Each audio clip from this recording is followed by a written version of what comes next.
నమస్కారం. రుద్రాక్షల ప్రత్యేక కార్యక్రమానికి స్వాగతం. రుద్రాక్ష జగద్రక్ష ప్రముఖ రుద్రాక్ష నిపుణులు, వేదగణిత శాస్త్రవేత్త, ఎన్నో జాతీయ అంతర్జాతీయ అవార్డుల గ్రహీత డాక్టర్ పాండురంగారావు గారు మన స్టూడియోలో ఉన్నారు. మీ పుట్టిన తేదీ వివరాలు తెలిపి ఎటువంటి రుద్రాక్షలు ధరించాలో గురువు గారిని అడిగి తెలుసుకుందాం.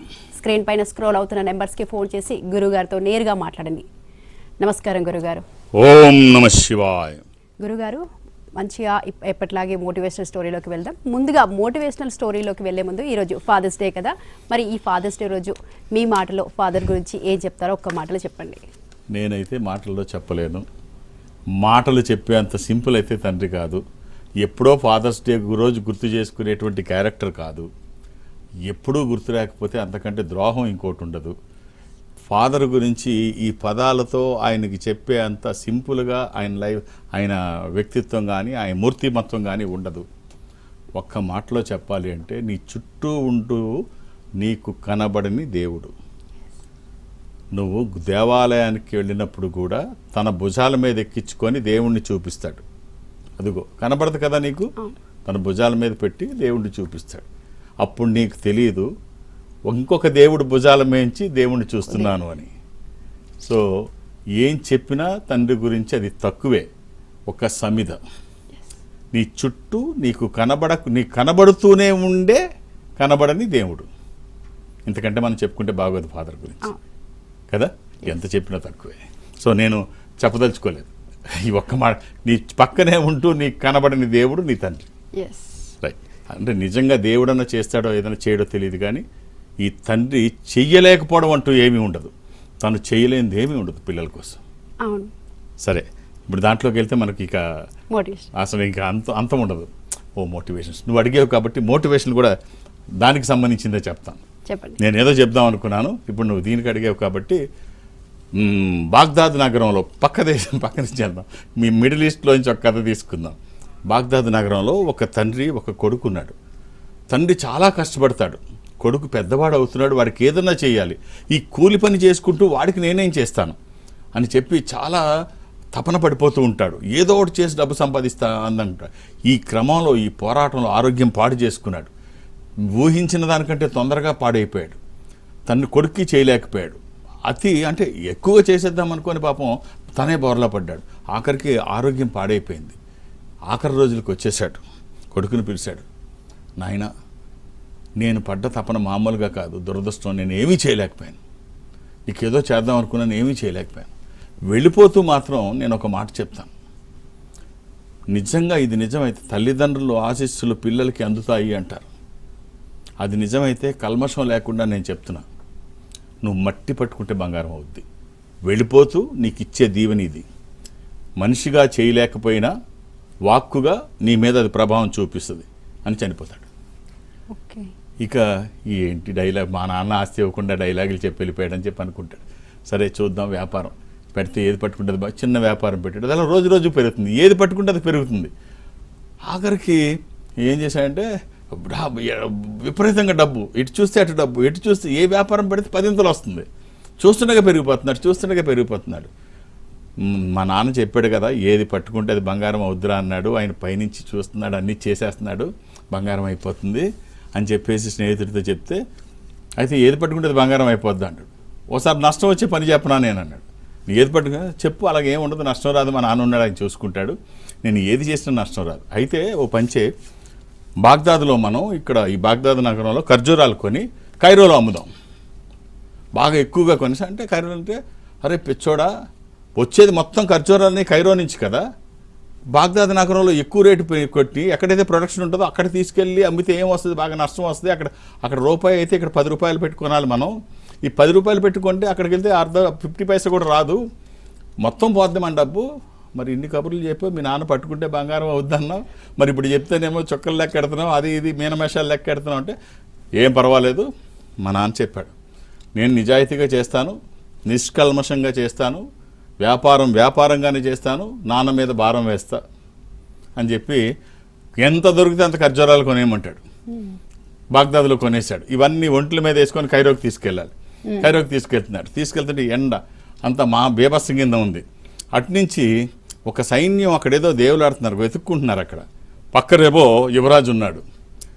ఏంటో వీళ్ళందరూ చేస్తున్నారని చెప్పేసి అడిగితే, దగ్గరికి వెళ్ళి అడిగితే, ఏమి లేదు, మా రాజుగారిది అవి ఎంగేజ్మెంట్ రింగు, డైమండ్ రింగు, ఆమె అంటే ఈయనకి ప్రాణం, ఆ రింగు పాడేసుకున్నాడు, ఇక మంచినీళ్ళు కూడా తాకుండా నెత్తికేస్తున్నాడు, మమ్మల్ని అందరినీ నెతకమన్నాడు, దొరకకపోతే మమ్మల్ని తీసుకెళ్ళేటట్లేడు ఊర్లోకి, అంత పిచ్చెక్కిపోతున్నాడు ఆయన అంటే. అలాగా, మరి మీరు ఎక్కడికి వెళ్తున్నారు అంటే, ఏం లేదు మేము వ్యాపారానికి వెళ్తున్నాం. ఏం వ్యాపారానికి? ఇంకో ఖర్జూరాలు తీసుకెళ్ళి కైరోలో అమ్ముదామని. మరి పిచ్చమాల ఒకళ్ళారా, బాగ్దాద్లో కొనుక్కొచ్చి కైరోలో అమ్మడం ఏంటి, ఇక్కడ తక్కువకు దొరుకుతాయి, మీరు అక్కడ అంటే ఏం చేద్దాం అనుకుంటున్నారు మీరంటే, ఏం లేదు మా వాడికి మట్టి పట్టుకుంటే బంగారం అవుద్దని వాళ్ళ నాన్న చెప్పాడు అంటే, అక్కడికి తీసుకెళ్ళి రాజుగారికి చెప్తాడు, సుల్తాన్కి చెప్తాడు. సుల్తాన్ నవ్వుతాడు, ఎవడరాడు ఇక్కడ తీసుకెళ్ళి అక్కడ ఖర్జూరాలు అన్నిటి రమ్మని అంటాడు. సుల్తాన్ దగ్గర తీసుకెళ్ళిన తర్వాత సుల్తాన్ అంటాడు, ఏంటి సంగతి అంటాడు. ఏంటి సంగతి అంటే, ఏమి లేదు, ఇలా వ్యాపారం. ఎందుకు ఆ వ్యాపారం అంటాడు. ఏం మా నాన్న చెప్పాడు, నువ్వు మట్టి పట్టుకుంటే బంగారం అవుద్దురా అన్నాడు, పట్టుకుంటూనే ఉన్నాను, అది బంగారం అవుతూనే ఉంది, నా ముందు పట్టుకొని చూడంటాడు. ఈ కథలు వద్దు, నా ముందు పట్టుకొని చూడంటే, ఎలా పట్టుకుంటావు అన్నాడు. ఇసుకలో చేపెట్టి ఇలా పట్టుకొని తీస్తాను మహారాజా అంటాడు. ఏది బంగారం ఎక్కడుంది అంటాడు. చేయి తీస్తే అందులో ఉంగరం ఉంటుంది. దేనికోసం అయితే నెతుక్కుంటున్నాడో ఆ ఉంగరం ఉంటుంది. ఇంక ఒక్కసారి పైకి ఎత్తేసి, ఓరి బాబు నిద్రాహారాలు మానేసి నేను ఎత్తుక్కుంటుంటే ఇంతమందికి దొరకలేదు, నీకు దొరికింది అది అని చెప్పేసి ఆ ఉంగరం తీసుకొని, ఇది నా జాను, నా ప్రాణం, నీకు నా రాజ్యం కావాలని ఇచ్చేస్తాను, నీకేం కావాలని ఇచ్చేస్తాను, నువ్వు తీసుకెళ్ళిన ఖర్జూరాలు కైరోలో అమ్మక్కర్లేదురా బాబు, మొత్తం నేనే కొనేస్తా, అట్లకి 100 రెట్లు రేట్ ఎక్కువిచ్చి. సో తెచ్చినట్లకి 100 రెట్లు రేట్ ఎక్కించి మొత్తం ఆ ఖర్జూరాలన్నీ కొనేశాడు. కట్ చేస్తే తండ్రి అంటే, ఇలా జరిగిందో లేదో తెలియదు కానీ తండ్రి కోరిక ఆ స్థాయిలో ఉంటుంది.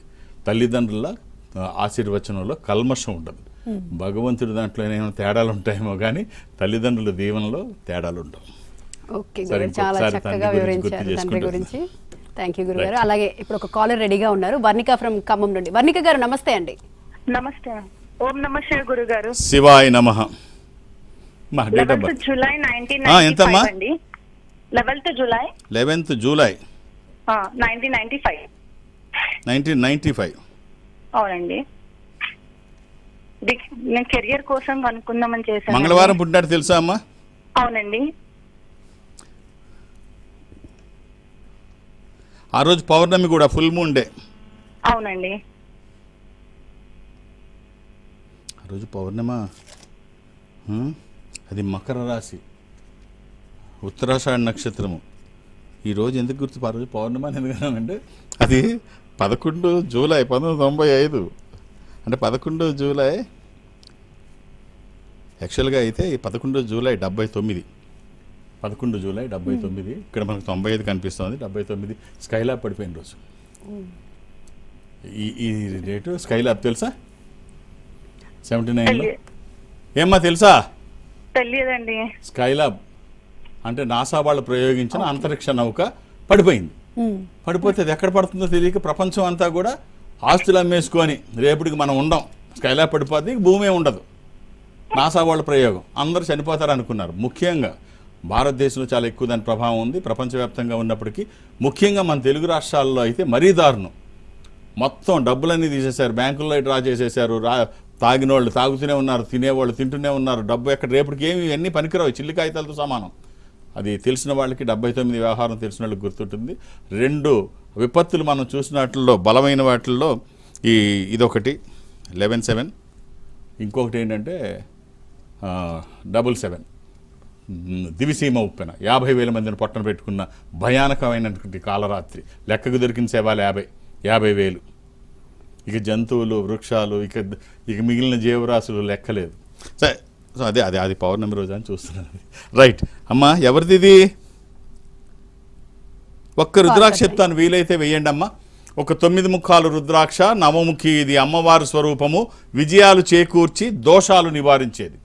ఖచ్చితంగా మీరు చేస్తున్న పనికి ఒక దైవికమైన సంపద తోడైతే అమ్మవారే రుద్రాక్ష రూపంలో గుండెల మీద నడయాడుతూ ఉంటే వ్యతిరేక శక్తులు మీ దగ్గరికి రావు. ఒక చిన్న రుద్రాక్షే కదా, వేసుకొని చూడండి అవకాశం ఉంటే. అది వచ్చాక, ఇది రాకముందు మీరు ఎలా ఉన్నారు, వచ్చిన తర్వాత మీరు ఏం చేశారు, ఏం ఫలితాలు వచ్చాయి. All the best. 24/7 ఎప్పుడూ వేసుకోవచ్చు, ఎలాంటి నియమాలు లేవు. All the best. ఓకే గురుగారు, మరొక కాలర్ రెడీగా ఉన్నారు, రాధిక కర్నూలు నుండి. రాధిక గారు నమస్తే అండి. నమస్తే గురుగారు. ఓం నమ శివాయ. అమ్మ డేట్ ఆఫ్ బర్త్? 1996 అక్టోబర్ 19 గురువు గారు. అక్టోబర్ 11 19 ఏంటమ్మా? అక్టోబర్ 19 గురువు గారు. 19th October. అవును గురువు గారు. 19 అక్టోబర్ సంవత్సరం 1996 గురువు గారు. ఎవరిదమ్మా ఇది? నాదే గురువు గారు. శనివారం పుట్టినట్టు తెలుసా అమ్మా? తెలుసు గురువు గారు. ఇది సప్తమి శుక్లపక్షము, శుద్ధ సప్తమి. ఇది పూర్వాషాఢ నక్షత్రము, ధనుర్రాశి. ఒక్క రుద్రాక్ష చెప్తానమ్మా. ఏం చేస్తున్నారు మీరు? ప్రజెంట్ బిజినెస్ చేస్తున్నాను గురువు గారు. ఒక చిన్న రుద్రాక్ష చెప్తానమ్మా, వీలైతే వేసుకోండి. ఇది వ్యాపారానికి బాగుంటుంది, ఆరోగ్యానికి బాగుంటుంది. ఒక 12 ముఖాల రుద్రాక్ష, ద్వాదశముఖి, ద్వాదశ ఆదిత్య స్వరూపము అంటే సూర్యస్వరూపము. ఉన్నతమైన స్థితి కోసము, అనారోగ్య సమస్యలు లేకుండా బ్రైట్ ఫ్యూచర్ కోసము. అది కుదరకపోతే నవముఖి అన్న వేసుకోవచ్చు. ద్వాదశముఖి కుదరకపోతే నవముఖి. ఇది సూర్యస్వరూపము, ఆరోగ్యానికి, వ్యాపారానికి కూడా బ్రైట్ ఫ్యూచర్ కోసం బాగుంటుంది. నిజంగా ఇవన్నీ వేసుకుంటే అలాగే ఉంటుందా? ఇవన్నీ జరుగుతాయా? ఉత్తుని అనుకునే వాళ్ళకి చాలామందికి తెలియదు ఏంటంటే, ఇంకొక వారం నేను దాని గురించి డీటెయిల్గా చెప్తాను. ప్రకృతిలో దొరికేవి ఎంత భయానకమైనవి, బీభత్సమైనవి ఉన్నాయి, అద్భుతాలు చేసేవి ఉన్నాయి. సో ఒక్కొక్క అద్భుతం మీరు వింటే ఆశ్చర్యపోతారు. అలాంటివి ప్రకృతిలో చాలా ఉన్నాయి. ఈ రుద్రాక్ష డైరెక్ట్గా ఈశ్వరుడి స్వరూపం. అది స్వయం ఈశ్వర స్వరూపము. రుద్రాక్ష అంటేనే ఈశ్వరుడు గుర్తొస్తాడు. అది సరైన రుద్రాక్ష. ఆయనే రుద్రాక్ష రూపంలో మన దగ్గర ఉంటే ఎలా ఉంటుందో మీరు ఒక్కసారి వేసుకున్న వాళ్ళకి తెలుస్తుంది. ఇప్పుడు ఈ ప్రపంచవ్యాప్తంగా ఎవరైతే ఈ ధర్మాన్ని, సాంప్రదాయాన్ని నమ్మి ఉన్నత స్థితిలో ఉన్నారో ఆ ఇంటి యజమాని మెడలో అయినా రుద్రాక్ష ఉండాలి, ఆ ఇంటి పూజా మందిరంలో అయినా ఉండాలి. అంత సంపదలు ఉంటాయి. సో ఏదో రకంగా ఖచ్చితంగా బాగుంటుంది. All the best. ఓకే గురుగారు, కొంతమంది మేము ఏం చేద్దామన్నా కానీ మాకు అవకాశాలు రావట్లేదు, ఒకవేళ వచ్చినా కానీ అవి ఏదో ఒక రూపంలో తేడా కొడుతూ ఉంటుంది అని అంటూ ఉంటారు. మరి ఇలాంటి వారికి ఇవన్నీ కబుర్లు చెప్పేవాళ్ళే. ఎగ్గొట్టేవాళ్ళు. ఎందుకు ఏడుస్తున్నావురా అంటే ఎగ్గొట్టడానికి అన్నట్టుగా. ఇప్పుడు బట్టు ఎవరు చెప్తారు? కారణాలు చెప్పడం ఏంటి? అవకాశాలు. మేధావులు అందరూ గొప్పవాళ్ళు ఎప్పుడు అవకాశాలు చూస్తారు, అసమర్థులు ఎప్పుడు కారణాలు చెప్తారు. ఇప్పుడు ఇక్కడ అందరికీ తెలిసిన ఒక కథ చెప్తాను. ఒక రైతు దగ్గర ఒక గాడిద ఉంది. గాడిద ముసలదైపోయింది. ఆ గాడిద నడుచుకుంటూ వెళ్ళి ఒక పాడుబడిన నూతిలో పడ్డది. ఆ నుయ్యి పూడుద్దామనుకున్న రైతు వదిలేశాడు. ఇప్పుడు దాంట్లో పడింది. ఎలా తీద్దామా అని ట్రై చేస్తున్నాడు. ప్రయత్నం చేస్తే రాలేదు. ఇది రాదులే, ముసలైపోయింది, దీన్ని అక్కడికెక్కడికో అమ్మాలి, ఆ పని నేనెందుకు చేయడము, ఈ నుయ్యి కూడా పూడ్చాలి, 2 పనులు ఒక్కసారి వచ్చాయి, దీన్ని ఇందులోనే కప్పెట్టేస్తే నుయ్య పూడిపోతుంది, దీని గొడవ మనకు వదిలిపోతుంది, రేపు నుంచి దీనికి మేత తిట్టే పని లేదు, ఎలాగ పని చేసేది కాదు ఇది అని చెప్పి అనుకున్నాడు. కూలీల్ని పురమాయించాడు. ఆ మట్టి తవ్వి దాంట్లో పోయమన్నాడు. మట్టి పోస్తున్నారు. బాధపడింది. ఇంతకాలం పని చేస్తే నాకు చేసేది ఇదా, నన్ను బతికుండంగానే పూర్తి చేస్తారా అని గాడిద అనుకుంది. సరే, సడన్గా ఆఖరి నిమిషాల్లో అంటే ఆరిపోయే కొవ్వొత్తికి వెలుగు ఎక్కువ, ఆరిపోయే దీపానికి మెరుపులు ఎక్కువ చెప్తుంటారు కదా. ఆఖరి టైంలో రకరకాల ఆలోచనలు వస్తుంటాయి. అలాగే గాడిదకి ఆలోచన వచ్చింది. అరే, నేను ఎందుకు చనిపోవాలి? వెయ్యిని మట్టి, దీన్ని నాకు అనుకూలంగా మలుచుకుంటా. ఆ దులుపుకొని మట్టిని అది కింద పడేసి దాని మీద కాలేసుకొని, ఎంత వేస్తే అంత కింద వేసుకొని దాని మీద కాలేసుకొని నిదానం కొంచెం పైకి తన మీద పడనివ్వట్లేదు. ఆ వేసిన మట్టి అంతా కిందకి వెళ్ళేట్టు, తన మేంచి కింద పడేటట్టు చూస్తుంది. కింద పడితే ఏమవుతుంది? కింద పడితే కొన్ని మట్టి అది నుయ్య పొడిగిపోతుంది, తన పైకి వస్తూ ఉంటుంది, పైకి వస్తుంది. అది ఆఖరికి పై వరకు వచ్చి బయటకు వచ్చేస్తుంది. అంటే నీ మీద పడ్డ రాళ్ళు కూడా పునాదులుగా మలుచుకోగలిగితే, అంటే ప్రతి కష్టము ఒక అవకాశాన్ని తీసుకొస్తుంది. మీరు కష్టాన్నే చూస్తున్నారు, దానితో వచ్చే అవకాశాలు కూడా చూడండి. కష్టం ఎప్పుడు ఒంటరిగా రాదు, అవకాశాన్ని తీసుకొని వస్తుంది. అవకాశాన్ని గుర్తించిన వాళ్ళు గొప్పవారు. అంతేగాని ఈ ప్రతి దాంట్లో నెగిటివ్ చూసేవాళ్ళకి ఎవడో ఏం చేయలేడు. నువ్వు గంగనైనా పవిత్రంగా చూస్తే అది పవిత్ర గంగ, లేకపోతే అది మురికి కాలవే. నువ్వు యద్భావం తద్భవతి. నువ్వు ఎలా చూస్తే అవకాశాలుగా చూడు. నీ చుట్టూ అన్ని అవకాశాలే. నువ్వు ఎగ్గొట్టే ప్రయత్నం చేయని అన్నిటి మీద కామెంట్ చేస్తావు. దీనివల్ల ఉపయోగం ఏమీ లేదు. ఓకే, చాలా బాగా చెప్పారు గురుగారు. ఒక కాలర్ రెడీగా ఉన్నారు, సతీష్, విశాఖపట్నం నుండి. సతీష్ గారు నమస్తే అండి. నమస్తే అండి. జై శ్రీరామ్. జై శ్రీరామ్. ఏం చెప్పండి సతీష్ గారు. సార్ సతీష్ కుమార్ అండి. చెప్పండి సతీష్ కుమార్ గారు. 7/12/67 సార్. 7/12/67 167 సార్. మీ వాయిస్ ఏమో స్టూడెంట్లా ఉంది, మీరేమో 60లో అంటున్నారు. Sir 1967 sir. అదేనండి. సార్ మీరు పుట్టింది గురువారం అని తెలుసా అండి? తెలుసు సార్, రాసుకున్నాను సార్. రాసుకున్నారా? ఎంతమంది పిల్లలు మీకు? నాకు 2 ఆడపిల్లలండి. ఇది షష్ఠి శుక్లపక్షము, శుద్ధ షష్ఠి, అమావాస్య నుంచి 6వ తిథి సార్. ఇది కుంభరాశి చూస్తున్నారా, మకరం చూస్తున్నారా? ఇది సంధిలో ఉంది, మధ్యలో ఉంది. ఇది నాది కుంభరాశి సార్. అదే, అది మకరం పూర్తి కుంభంలోకి. ఒక్కోసారి చిన్న టైమ్ ఆఫ్ బర్త్ కూడా నేను తీసుకోను కదా, ప్లేస్ ఆఫ్ బర్త్ ఏం అవసరం లేదు. బట్ కుంభం వచ్చేసిందని అర్థమైంది. ఎందుకోసారి ఒకసారి డౌట్ ఎందుకు అడుగుదాం అంటే, ఒక 8 సెకండ్లు. భారతీయ ఆధ్యాత్మిక సంపద గొప్పతనం ఏమిటంటే, మనం ఇక్కడ టైమ్ ఆఫ్ బర్త్ తీసుకోవట్లేదు, ప్లేస్ ఆఫ్ బర్త్ తీసుకోవట్లేదు, అసలు ఏ ఇన్ఫర్మేషన్ తీసుకోవట్లేదు. ఒక 8 సెకండ్లు 150 స్టెప్లు వేసేసుకుంటున్నాం. తిది, వారం, నక్షత్రం, దశలు, అంతర్దశలు, సూక్ష్మ దశలు, మహర్దశలు కూడా చూసేస్తున్నాం. సో ఇది భారతీయ ఆధ్యాత్మిక సంపద గొప్పతనం, వ్యక్తుల గొప్పతనం కాదు, మన సంపద గొప్పతనం ఇది. చక్కగా ఏ ఇన్ఫర్మేషన్, ఇప్పుడు కంప్యూటర్లో అయినా మన సాఫ్ట్వేర్ యాప్ లోడ్ చేసుకుంటే మనం ప్రింట్అవుట్ తీసుకోవచ్చు. సాఫ్ట్వేర్ లోడ్ చేసుకుంటే, దీంట్లో అయినా సిస్టంలో అయినా సాఫ్ట్వేర్ లోడ్ చేసుకుంటే ప్రింట్ తీసుకోవచ్చు. దానికి ఏ ఒక్క ఇన్ఫర్మేషన్ ఇవ్వకపోయినా సాఫ్ట్వేర్ కూడా సపోర్ట్ చేయదు. ఇక్కడ మనం ఏమీ తీసుకోవట్లేదు. అందుకనే వీటన్నిటికంటే గొప్పది భారతీయ ఆధ్యాత్మిక సంపద. రైట్ అండి, మీకు రుద్రాక్ష చెప్తాను. ఒక చిన్న కాంబినేషన్ నాకు తెలిసి, ఈ కాంబినేషన్ మీ దగ్గరికి వచ్చిన తర్వాత ఏదైతే మీరు ఇబ్బందులు అనుకుంటున్నారో అది అధిగమించడానికి, ఏదైతే అచీవ్ అనుకుంటున్నారో, కావాలనుకుంటున్నారో దాన్ని పొందడానికి ఒక మంచి కాంబినేషన్. సింపుల్గా ఒక 7 ముఖాలు, 10 ముఖాలు, ఏకముఖి. 7 ముఖాలు లక్ష్మీ స్వరూపము, శని దోషములకి కూడా మంచిది. దశముఖి విష్ణు స్వరూపము, మానసిక ఒత్తిళ్లు తగ్గడానికి, వాస్తు దోషములు పోవడానికి, న్యాయపరమైన చిక్కులు అధిగమించడానికి. ఏకముఖి రుద్రస్వరూపం, అపమృత్యు బాధలు లేకుండా. కుదిరితే 3 వేయండి, లేకపోతే 1 వేయండి. మనం ఎన్నో చేస్తుంటాం, ఇది ఒక్క ప్రయత్నం చేసి చూడండి అవకాశం ఉంటే. ఏ పుట్టలో ఏ పాముందో అంటారు కదా, ఈ పుట్టలో ఏ పాముందో మీరు వేసుకుంటే తెలుస్తుంది. అవకాశం ఉంటే ధరించండి. All the best. ఓకే గురుగారు, కాల్కి వెళ్ళే ముందు ఒక క్వశ్చన్ తీసుకుందాం. యూత్కి రుద్రాక్ష ధారణ ఎలాగా ఉపయోగపడుతుంది అంటారు? రుద్రాక్ష ఒక దైవికమైన సంపద. ఎవరైనా, యూత్ అయినా, ఎవరైనా, ఇప్పుడు జంజీ అయినా, ఇంకొకళ్ళైనా, ఎవరికైనా ఫలితాలు అయితే కావాలి. ఇప్పుడున్న పరిస్థితుల్లో యూత్కి ఏం కావాలంటే, అప్పుడప్పుడు వీళ్ళ క్యాలిక్యులేషన్స్ రాంగ్ అవుతుంటాయి. వీళ్ళు ఎలా ఉండాలంటే, ఏదో ఎక్కడో ఏదో సినిమా డైలాగ్ వినడమో, సినిమా పాట వినడమో, బాగా రఫ్గా ఉన్న వాళ్ళని సమాజం ఇష్టపడుతుంది, లేకపోతే ఆడపిల్లలు ఇలా రకరకాలుగా రౌడీ బాయ్స్లా ఉండి ఇవన్నీ కొన్ని మాట్లాడుకోవడానికి, చెప్పుకోవడానికి బాగుంటుంది. నిజ జీవితంలో అలా ఉండదు. నిజ జీవితంలో ఎలా ఉంటుందంటే, మనల్ని మనం, మేల్ ఆర్ ఫీమేల్, మనల్ని మనం కరెక్ట్గా ప్రజెంట్ చేసుకోవాలి.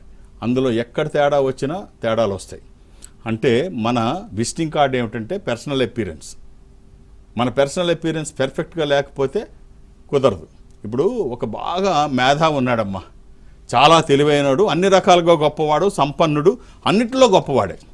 అతను మనకు కనిపించినప్పుడు తల దువ్వుకోకుండా, స్నానం చేయకుండా, కాళ్ళకు చెప్పులు లేకుండా, పాడైపోయిన బట్టలు చిరిగిపోయి అదో రకంగా ఎదురైతే మనం పలకరించకపోయినా ఆశ్చర్యపడక్కర్లేదు. ఒకడు పనికి మాలినాడు, వెధవ, వీడికంటే దరిద్రుడు ఎవడు ఉండడు అనుకునేటువంటి వాడు కాస్ట్లీ బూటు, సూటు, మంచి ఖరీదైన టై, ఒక మంచి కాస్ట్లీ పెర్ఫ్యూమ్ కొట్టుకొని కనబడితే కుర్చీ వేసి కూర్చోమన్నా ఆశ్చర్యపడక్కర్లేదు. What is the difference between these two? Difference only physical appearance కదా. సో నిన్ను నువ్వు ఎంత బాగా ప్రమోట్ చేసుకుంటే, కృష్ణుడు తయారవుతున్నాడని బయటకు వెళ్దామని ఇక్కడ రెండోది చెప్పాల్సి వస్తుంది. అది కొంచెం బలమైన సబ్జెక్ట్ కాబట్టి, యూత్కి సంబంధించింది కాబట్టి నేను చెప్తాను. కృష్ణుడు రెడీ అవుతున్నాడు, బాగా మేకప్ అవుతున్నాడు, రథసారథి వెయిట్ చేస్తున్నాడు. ఏంటి వెళ్దామన్నాడు, రాలేదు కన్నయ్య, ఇంతసేపు అవుతుంది, ఏం చేస్తున్నాడు అని చెప్తే ఇంకా మేకప్ అవుతున్నాడు. కృష్ణయ్య, నీకు మేకప్ ఏంటి, ఇంతసేపు తయారవుతున్నావు, ఎక్కడికి వెళ్ళాలి, ఏమిటి, ఏదన్నా ఘనకార్యం ఉందా కృష్ణ అని అడుగుతాడు సారథి.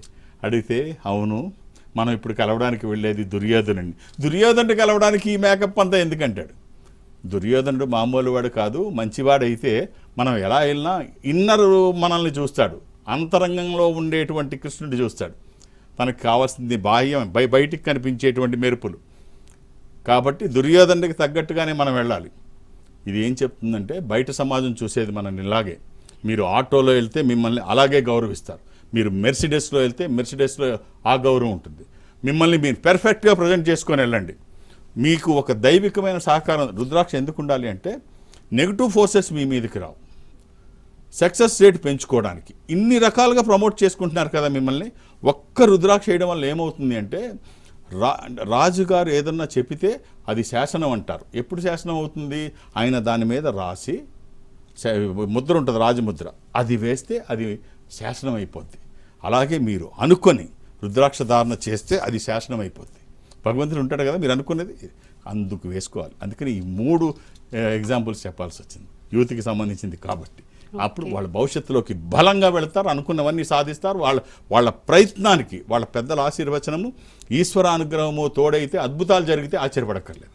ఓకే ఓకే గురుగారు, కాలర్ రెడీగా ఉన్నారు. లక్ష్మీ ఖమ్మం నుండి. లక్ష్మీ గారు నమస్తే అండి. హలో, నమస్తే అండి లక్ష్మి గారు. నమస్కారం అండి. గురుగారితో మాట్లాడండి. అమ్మా ఓం నమ శివాయ. నమస్కారం సార్. చెప్పమ్మా. మా బాబు గురించి అడగాలి సార్. చెప్పమ్మా. బాబు డేట్ ఆఫ్ బర్త్ 7/8/2016. 7/8/2016. వీళ్ళకి డేట్ ఆఫ్ బర్త్ ఏం అవసరం లేదమ్మా. చిన్నపిల్లలకి వాళ్ళకి ఏముంటుంది, హెల్త్ ఎడ్యుకేషన్ అంతే. పిల్లలకి జాతక పరిశీలన ఇవన్నీ ఏం చేయించకండి. ఒక చిన్న రుద్రాక్ష చెప్తాను, వీలైతే వేయండి అమ్మా. ఒక అష్టముఖి రుద్రాక్ష. ఇది గణపతి స్వరూపము.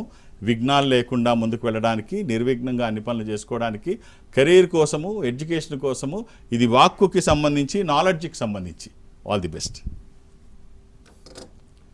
ఓకే గురుగారు, ఇప్పుడు నేనైతే నా చిన్నప్పటి నుండి వింటున్నాను, మా పెద్దల దగ్గర నుండి కూడా వింటున్నాను, వన్ముఖి అనేది దొరకదని అని అంటున్నాను. ఇది నిజమే అంటారా? అంటే రుద్రాక్ష అలా రకరకాల కథలు ఉన్నాయి వీటి మీద. ఇప్పుడు ఏకముఖి రుద్రాక్ష 3 పుడతాయి, ఒకటి భూమిలోకి వెళ్ళిపోద్ది, ఒకటి ఆకాశంలోకి వెళ్ళిపోద్ది, ఒకటి అది దొరకదు, దుర్లభం, అలా ఏం ఉండదు. కానీ ఇది కథే. కానీ కథ వెనుకున్నది మాత్రం నిజం. అది వస్తే మాత్రం అద్భుతాలు జరుగుతాయి. అది అసలైంది దొరికితే. సో అసలైంది దొరికితే ఖచ్చితంగా బాగుంటుంది. వన్ముఖి వేసుకుంటే ఎలా ఉంటుందంటే, రాజా బీరేంద్ర చేతుల మీదుగా ఇందిరాగాంధీకి వచ్చినప్పుడు, అప్పుడు వరకు జవహర్లాల్ నెహ్రూ డాక్టర్ మాత్రమే. అది వచ్చిన తర్వాత ప్రపంచం ఆమె డైనమిజం చూసింది.